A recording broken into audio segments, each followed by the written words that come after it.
నమస్తే నేలతల్లి కార్యక్రమానికి స్వాగతం. నేను జ్యోత్స్న. వ్యవసాయం అనేది ఎప్పుడూ ఒకేలా ఉండదు. రైతు లాభ నష్టాలు చవిచూడాల్సి వస్తుంది. అలాంటి తరుణంలో వ్యవసాయ అనుబంధ రంగాల వైపు కూడా దృష్టి పెట్టాల్సిందే. ఆ కోవలోనే చాలా మంది నాటుకోళ్ల పెంపకం వైపు దృష్టి పెడుతున్నారు. ఈ నేపథ్యంలో నాటుకోళ్ల పెంపకం అనేది రైతులకు లాభసాటిగా ఉంటుందా? ఎలాంటి రకాల దేశీ కోళ్ల జాతులు ఉన్నాయి? వీటి నిర్వహణ, యాజమాన్య పద్ధతుల్లో తీసుకోవాల్సినటువంటి జాగ్రత్తలు ఏంటి? ఇలాంటి మరిన్ని అంశాల గురించి తెలియజేసేందుకు నాటుకోళ్ల పెంపకంలో అనుభవజ్ఞులైన రైతు అంజిరెడ్డి గారు ప్రస్తుతం లైవ్లో మనతో పాటు ఉన్నారు. మరి రైతులు మీ యొక్క సందేహాలను నివృత్తి చేసేందుకు మీరు స్క్రీన్ పైన నంబర్స్కు కాల్ చేయండి. నమస్తే అండి అంజిరెడ్డి గారు, వెల్కమ్ టు అవర్ స్టూడియో. నమస్తే అండి. అండ్ ప్రస్తుత తరుణంలో కోళ్ల పెంపకం, ముఖ్యంగా చికెన్ డిమాండ్ ఏ విధంగా పెరిగిందో చూస్తున్నాం. మరి ముఖ్యంగా చెప్పాలంటే నాటుకోళ్ల వైపు కూడా కంట్రీ ఫుడ్ గురించి కూడా చూస్తున్నటువంటి పరిస్థితి ఈ మధ్యలో ఎక్కువ చాలా మంది ఇంట్రెస్ట్ చూపుతున్నారండి. అయితే ఈ దేశీయంగా అసలు ఎన్ని రకాలు ఉన్నాయండి? ప్రస్తుతం మనుగడలో ఎన్ని ఉన్నాయో చెప్తారా? దేశీయ రకాలు మన తెలంగాణ, ఆంధ్ర, తెలుగు రాష్ట్రాల్లో చూసుకున్నట్టయితే ఆంధ్రాలో వచ్చేసి భీమవరం అని ఒక ఫైటింగ్ పర్పస్ జాతులు ఉన్నాయండి. తర్వాత పెద్ద వరుస కోళ్ళు అంటున్నాం, మన తెలంగాణ భాషలో చెప్పుకోవాలంటే ఆంధ్రాలో ఉన్నటువంటివి. తర్వాత ఆశీలు అని ఉన్నాయండి, ఆంధ్రాలో ముఖ్యంగా బాగా మనుగడలో ఉన్నాయి ప్రస్తుతానికి. మన తెలంగాణలో చేసే వరకు మన పెరటి కోళ్ళే ఎక్కువ అండి. మన తెలంగాణలో ఇక్కడ తెలంగాణలో ఫైటింగ్ పర్పస్ చాలా తక్కువ అండి. తెలంగాణలో ఆంధ్ర ఈస్ట్ వెస్ట్ ఆ ఫైటింగ్ పర్పస్ కోళ్ళు ఎక్కువ కనుక అక్కడ వాళ్ళు బాగా ఖర్చుతో కూడా పెంచుతుంటారండి అటువంటి కోళ్ళని అక్కడ. కానీ మనతోటి ఓన్లీ మాంసం పరంగానే పెంచుతున్నారండి. పెరటి కోళ్ళ పెంపకం అండి. మనతోటి పెద్దగా నాటుకోళ్ళ పెంపకం అంటే ఈ మధ్యలో ఫామ్లలో పెంచుతున్నారు. కానీ మనకు మనుగడలో ఉన్నాయి పెరటి కోళ్ళే బాగా మన ప్రాంతాల్లో నిలదొక్కుని పెరగగలుగుతాయండి. తెలంగాణ వైపు ఆంధ్ర వైపు అయినా తెలంగాణ వైపు అయినా మన దేశీ జాతులే బాగా మనగలుగుతున్నాయండి. వేరే రకాలు ఎన్ని రకాలు వచ్చినా వీటి ముందు సక్సెస్ కాలేకపోతున్నాయి. వాటికి రకరకాల వైరస్లు, రోగాలు చాలా ఉన్నాయండి. కానీ దేశీ కోళ్ళు అలా కాదండి, మనతో పాటుగా కుటుంబాలతో పాటుగా పెరిగిపోయిన కోళ్ళు అండి. పూర్వం నుండి కూడా మనకు అవి నేను అనుకుంటా మనిషి మనుగడ స్టార్ట్ అయినప్పటికెళ్ళే అవి మనతో పాటుగా ఉంటున్నాయండి. అయితే మన పెరటి కోళ్ళలో ఉన్న ఒక మంచి లక్షణాలు ఏంటి అంటే, పెరటి కోడిని మన వాళ్ళు ఈవినింగ్ మన ఇంటికాడ రాత్రికి కప్పిపెట్టి ఉదయం వదిలేస్తున్నారు. అయితే ఆ కోడి మళ్ళీ అది గుడ్ల దశకు వచ్చినప్పుడు వచ్చి గుడ్డు ఇంటి దగ్గర పెట్టి వెళ్తుంది. అది ఒక గొప్ప ఇదని చెప్పుకోవచ్చు మనము.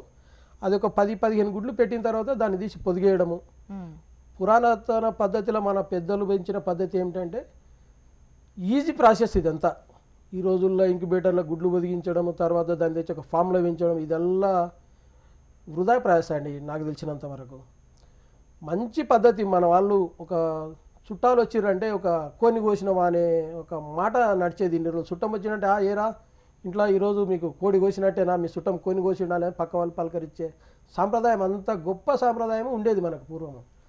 ఈ రోజుల్లో బ్రాయిలర్ వ్యవస్థ మనకు ఒక గత 30 సంవత్సరాల నుండి మనకు రావడం వల్ల అసలు మన నాటుకోళ్ళ వ్యవస్థ నాశనమైందని చెప్పవచ్చు అండి. పూరికోళ్ళ వ్యవస్థ మనుగడకే ప్రశ్నార్థకంగా మారిపోయింది. ప్రతి ఒక్కరికి ఏమైందంటే మార్కెట్లో ఈజీగా మాంసం దొరుకుతుంది. ఈ నాటుకోడికి కొద్దిగా రిస్క్ ఏముంటుంది అంటే, ఈ కోడిని కట్ చేయించుకోవడం, ఊర్లోకి పోయి దాన్ని క్లీన్ చేసుకోవడం, డ్రెస్సింగ్ చేసుకోవడం, ప్రాసెసింగ్ వల్ల దీన్ని కొద్దిగా ఇబ్బంది పడుతుంటారు. అందరు ఆ పని చేసుకోలేరు. పూర్వం ఇండ్లకాడ ఎవరి ఇండ్లకాడ వాళ్ళే చేసుకునేవాళ్ళు. అయితే బ్రాయిలర్ చికెన్ అనేది డ్రెస్డ్ డైరెక్ట్గా కాబట్టి ఈజీ ప్రాసెస్ అయిపోయింది. అది ఎనీ టైం అవైలబుల్ ఉంటుంది. కానీ దాన్ని తినడం వల్ల రోగాలు కూడా అవైలబుల్గానే ఉన్నాయని చెప్పొచ్చు మేడం మనం. పెంపకంలో చాలా రకాలు ఉన్నారు. అసలు బ్రాయిలర్ కోడి వితిన్ 40 డేస్లో వచ్చేస్తుంది. అది దానికి ఇచ్చే ఫీడ్లోనే వాళ్ళు స్టెరాయిడ్స్ కల్పిస్తుంటారు. మామూలుగా మనకి నాటుకోళ్ళు ఎన్ని రోజులు వస్తాయండి? నాటుకోళ్ళు 4 నెలల నుండి 5 నెలల వరకు టైం తీసుకుంటారు. చాలా లాంగ్ డ్యూరేషన్ ఇవి. కానీ ఆ 4-5 నెలల పవర్ కూడా ఆ నాటుకోడిలో అంతా సమృద్ధిగా ఉంటాయి. నాటుకోడి గుడ్డి, ప్యూర్ నాటుకోడి, మన పెరటి కోడి గుడ్డు 30 రూపాయలు పెట్టి కొన్నా తక్కువనే ఒక గుడ్డు.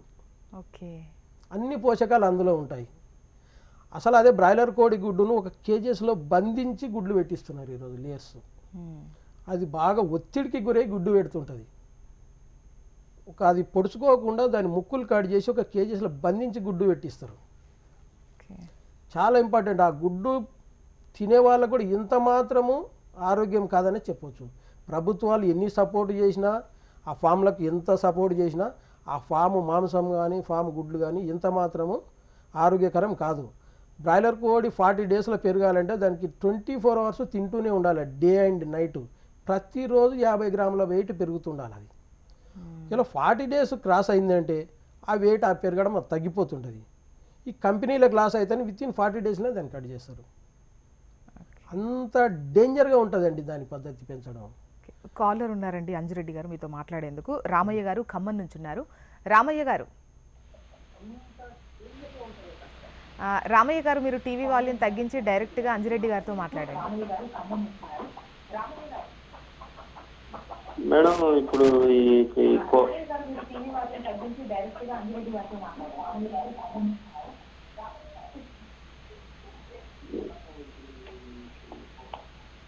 మేడం ఇప్పుడు కోళ్ళు పిల్లలు కొనుక్కోవటమా గుడ్లు కొనుక్కోవటమా ఆ డీటెయిల్స్ చెప్పట్లేదు.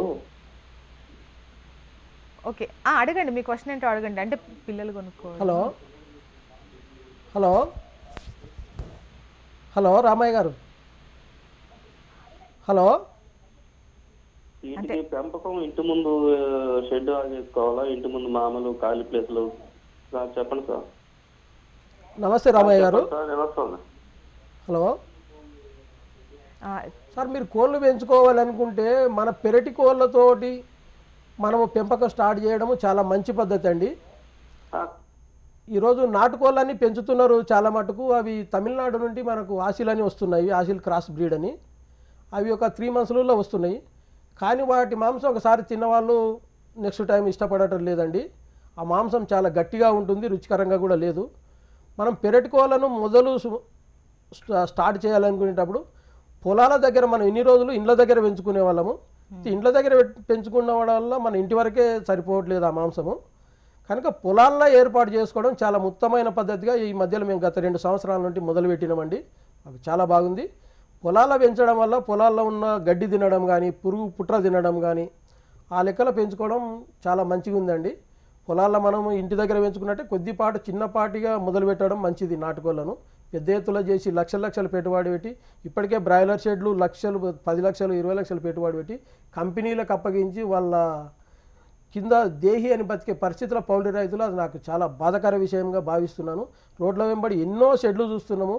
వాడు కంపెనీ వాడు చిక్స్ ఇచ్చి వాడు మొత్తము పెంచిన తర్వాత రైతుకు ముష్టి వేసినట్టు కిలోకు 5 రూపాయలు 6 రూపాయలు ఇచ్చేస్తున్నాడు.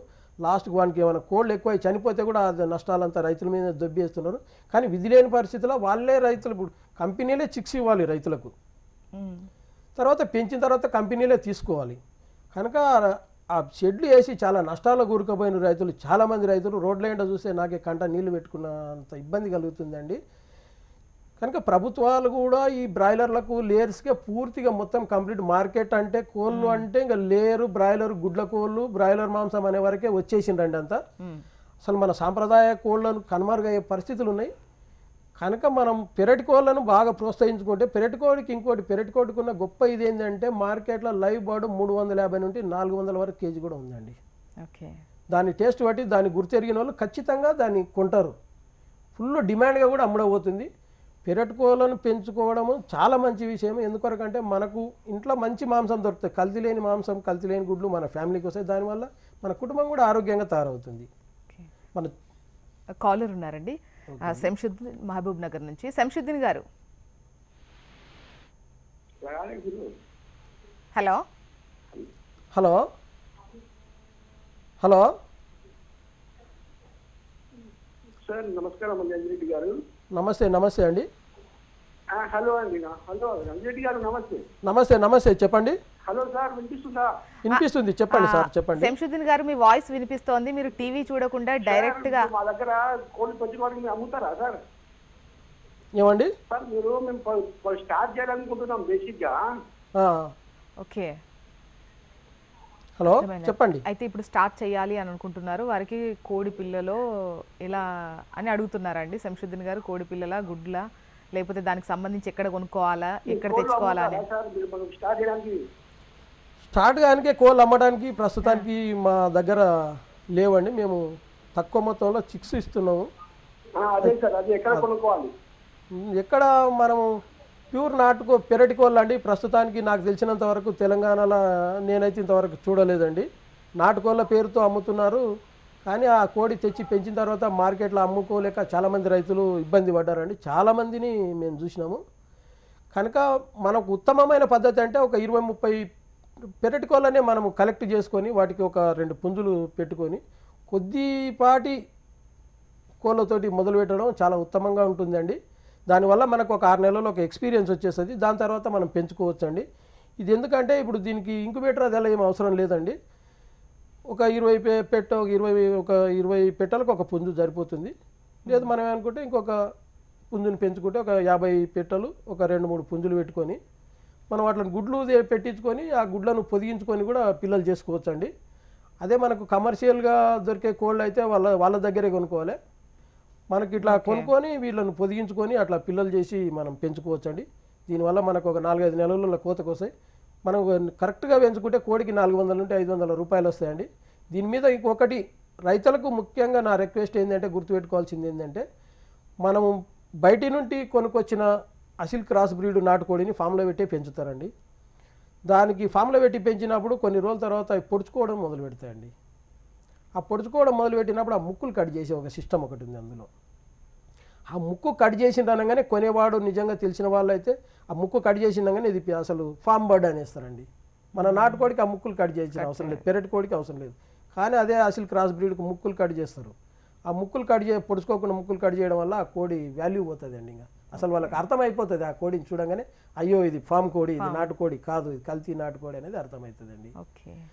అట్లా కాకుండా మన పెరటి కోడి ఫ్రీగా దానా లేకుండా మనకు అది ఇప్పుడు అదే నాటుకోడికి హైబ్రిడ్ నాటుకోడికి అయితే దానా పెట్టి పెంచాలండి. కానీ మన కోడికి దానా పెట్టాల్సిన అవసరం లేదు. ఉదయం మొదలేస్తే ఫ్రీగా వెళ్ళిపోయి పురుగు పుట్ర తినే క్యారెక్టర్ మన కోడిది.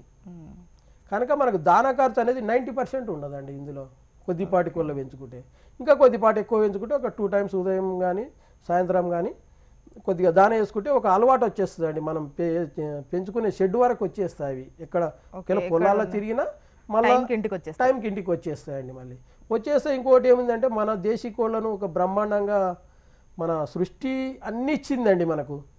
మనం దాన్ని చెడగొట్టేస్తున్నాము. సృష్టి కోడిని ఇచ్చినప్పుడు కోడి ఏ రైతు అయితే పెంచుకుంటాడో ఆ రైతు ఇంటికి వచ్చి గుడ్డు పెట్టి మరి వెళ్తుందండి. ఎంత గొప్ప క్యారెక్టర్ ఒకసారి మనం ఆలోచన చేయాలండి. సృష్టి జీవ వైవిధ్యం అనేది ఎట్లా నిర్మాణం జరిగింది, దాన్ని మనం ఈరోజు సైంటిఫిక్గా తీసుకెళ్ళి మొత్తం అసలు ఆర్టిఫిషియల్గా తయారు చేసి మొత్తం అసలు దానివల్ల చాలామంది అనుకుంటారు రైతులే నష్టపోతున్నారు అనుకో. రైతుల కంటే సమాజం ఎక్కువ నష్టపోతుందండి, అది గుర్తించట్లేదు. ఈరోజు కరోనా దెబ్బకు ప్రపంచ దేశాలన్నీ విలవిలలాడుతున్నాయి. ఒక్కసారి మన సాంప్రదాయ పద్ధతిలో పెంచిన మాంసం కానీ పొట్టేళ్ళు పెంచేవాళ్ళండి. మన ఇన్ని రోజుల్లో పొట్టేళ్ళు ప్రతి ఇంటికి ఒక 2 పొట్టేళ్ళు పెంచుకునేవారు. పొలానికి పోయేటప్పుడు ఉదయం తీసుకెళ్లేవారు, సాయంత్రం మనుషులతో పాటుగా మచ్చిక చేసుకొని పెరిగే జాతులండి ఇవన్నీ పోయిన తర్వాత ప్రతి ఒక్కటి ఫామ్లోకి వెళ్ళిన తర్వాత ఫైనల్గా ఫామ్లన్నీ ఎక్కడికి వెళ్తున్నాయి, ఎంఎన్సి మల్టీనేషనల్ కంపెనీల చేతులకు వెళ్తున్నాయి. అప్పుడు రైతులు భిక్షగాలుగా మారుతున్నారండి. అసలు ఫామ్ వేపిస్తారు, ఇన్ని లాభాలు వస్తాయని అసలు చూపించేటప్పుడు ఎట్లా చూపిస్తారంటే అరచేతిలో వైకుంఠం చూపిస్తారండి కంపెనీల వాళ్ళు. కంపెనీలకు ఉన్న క్యారెక్టర్ అది అనుకుంటాను. కోడికి ఎంత విశ్వాసంగా గుడ్డు పెట్టిపోతుందో మన ఇంటి దగ్గర వచ్చి ఆ రైతును నమ్ముకొని దాన్ని కోసుకొని తింటాడని తెలిసినా ఆ రైతుకు గుడ్లు పెట్టి పిల్లలు పెంచి అసలు ఆ మనిషికే అది అంకితం అయిపోతుంది.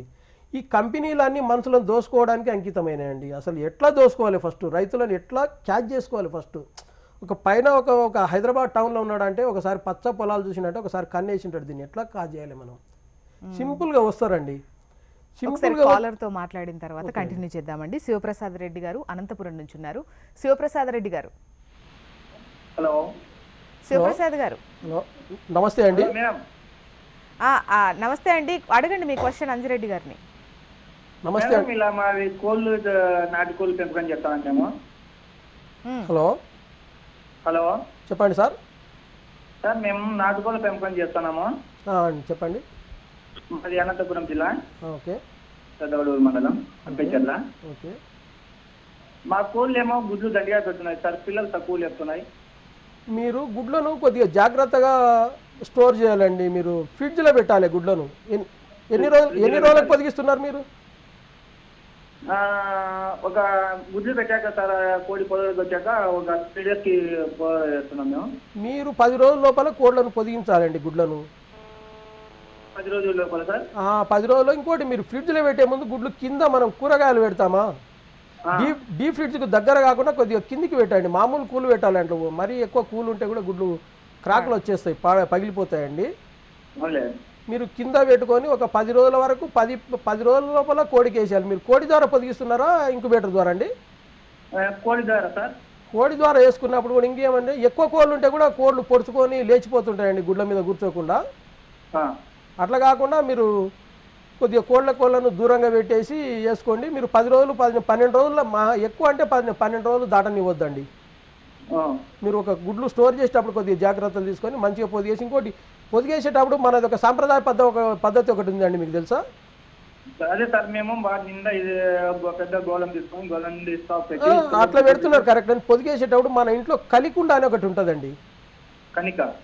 కలి అని తయారు చేస్తారు. మన బియ్యంలో గొంచిన గంజి ద్వారా కలికుండ అని, కూరడుకుండ అంటారు మా తెలంగాణలో. మీతో ఏమంటారు కూరడుకుండ అని. దాంట్లో కలి ఉంటుందండి. అది ఒక బ్యాక్టీరియా లిక్విడ్ కలి అనేది, వాటర్, బ్యాక్టీరియా వాటర్. దాని గుడ్లకు కడిగి వేయండి, పొదుగు బాగా వస్తాయి. మన కూరడుకుండలో కలికుండ అని మనం ఇంటి వాస్తు చేసేటప్పుడు ఇట్లా కుండలు తీసుకొని దాంట్లో ఇప్పుడు ఇవల్ల కనుమరుగైనవి తెలియకపోవచ్చు. మా పద్ధతిలో మా పల్లెటూరులో ఇప్పటికి ఉన్నాయండి కూరడుకుండ అని. ఆ కుండకు పూజ చేస్తుంటారు మా వాళ్ళంతా. అన్నం పంపిన తర్వాత గంజి దాంట్లో వస్తే అది పులిసి బ్యాక్టీరియా ఫామ్ అవుతుంది. అయితే ఆ గుడ్లను క్లీన్ చేసేవాళ్ళు. ఆ బ్యాక్టీరియాలో 2 రకాలు ఉంటాయండి. చెడు బ్యాక్టీరియా ఉంటుంది, మంచి బ్యాక్టీరియా ఉంటుంది. ఈ బ్యాక్టీరియా మనకు హెల్ప్ చేసే బ్యాక్టీరియా ఉంటుంది. ఈ కలికుండలో గంజి అంటాం అండి. ఆ గంజి ఉండేది ఆ కలితోటి గుడ్లను కడిగి ఒకసారి పొదిగించండి, మంచిగా వస్తాయండి. ఓకే. ఇక అయితే ఒకటండి, ఇప్పుడు ఈ మాంసం వినియోగం, చికెన్ వినియోగం ఎక్కువైపోయింది. మరి పెంపకం చూస్తే అంత పెద్ద ఎత్తున లేదు. ఒకవేళ పెద్ద ఎత్తున చేయాలంటే మళ్ళీ దానను కోళ్లకు పెట్టాల్సిందే. మీరు అన్నట్టు ఇది నకిలీది, ఫామ్లో పెంచింది అని మళ్ళీ తెలిసిపోతుంది. మరి అంత పెద్ద ఎత్తున నాటుకోళ్లు లేనప్పుడు ఖచ్చితంగా ఈ బ్రాయిలర్ వాటిని ఆశ్రయిస్తారు కదా. సో మరి దీన్ని ఎంకరేజ్ చేయాలంటే ప్రభుత్వాలు కొద్దిపాటి సహకారం అందిస్తే ఈజీగా అసలు ప్రతి సమస్యకు ఒక పరిష్కారం ఉంటుందండి. నేను అనుకుంటా సృష్టి పుట్టినప్పుడు, సమస్య పుట్టినప్పుడే పరిష్కారం కూడా పుట్టింటుంది. అసలు ఫస్ట్ మన సిస్టమ్ డ్యామేజ్ చేసిండ్రండి. మొత్తం ఫారిన్ కల్చర్కు మనం అలవాటు పడిపోవడం వల్ల మన సిస్టమ్ ఎట్లా ఉండేదంటే, అసలు మన సిస్టమ్ ఇట్లా వాడుకున్న తర్వాత మొత్తం మళ్ళీ సృష్టిలో కలిసిపోయేది, ప్రకృతిలో కలిసిపోయేది. ఇప్పుడు వచ్చిన ఆర్టిఫిషియల్ సిస్టమ్ అంతా ప్రకృతికి మొత్తం డ్యామేజ్ చేస్తుంది. ఇప్పుడు దాని పర్యవసానాలు కూడా మనం ఈ మధ్యలో చూస్తున్నాం.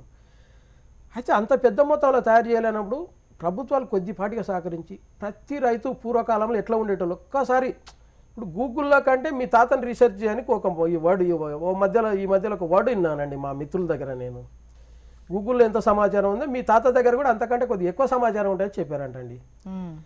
అసలు మన పద్ధతుల వల్ల ఏంటంటే, ఇప్పుడు పొలాల దగ్గర ప్రతి పొలంలో మన తెలంగాణలో చూస్తే ఒక షెడ్ ఉండేదండి. మన అప్పుడు పూర్వకాలంలో కట్టెలతోటి కట్టుకునే కొట్టాలంటాం మేము. ఆ షెడ్ కట్టుకునేటప్పుడు అక్కడ ప్రతి ఒక్కరు కొన్ని కోళ్ళు, గొర్రె పొట్టేళ్ళు, పశువులు కంపల్సరీ అండి. కానీ ఈరోజు వచ్చి చెవి డాక్టర్ చెవుకు, ముక్కు డాక్టర్కి ముక్కు అన్నట్ట వ్యవసాయాన్ని విభజించేశారండి.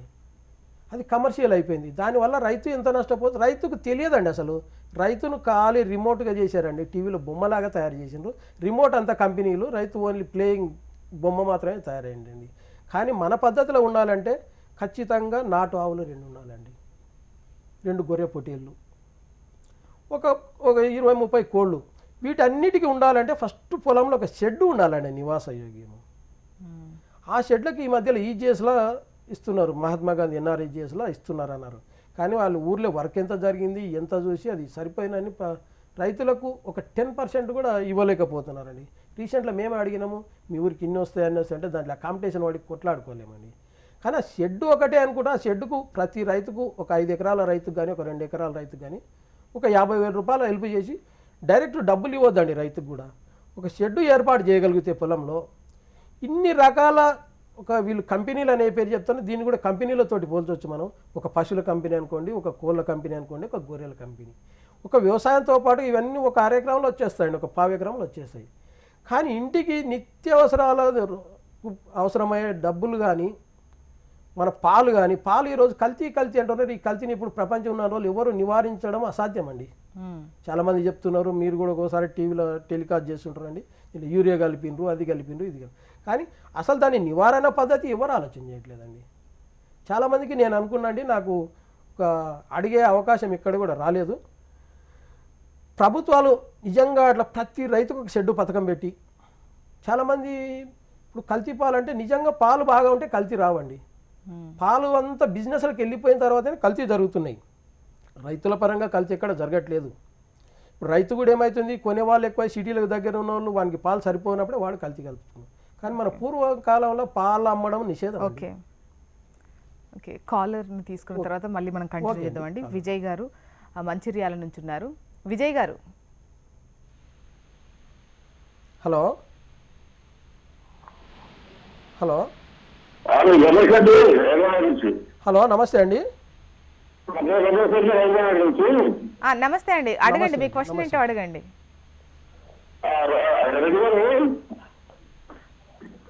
సార్ నమస్కారం, చెప్పండి సార్. నమూనా షెడ్ ఉంటే అండి, ఏదైనా షెడ్ నమూనా ఉంది, అది పడడానికి గుడ్లు పెట్టడానికి ప్లేస్, అది కొంచెం ఎక్స్ప్లెయిన్ చేస్తే బాగుంటుంది. ఎందుకంటే ఆ షెడ్ అదే మాకు ఎక్స్పీరియన్స్ లో మీకు ఒక ఐడియా ఉంటుంది.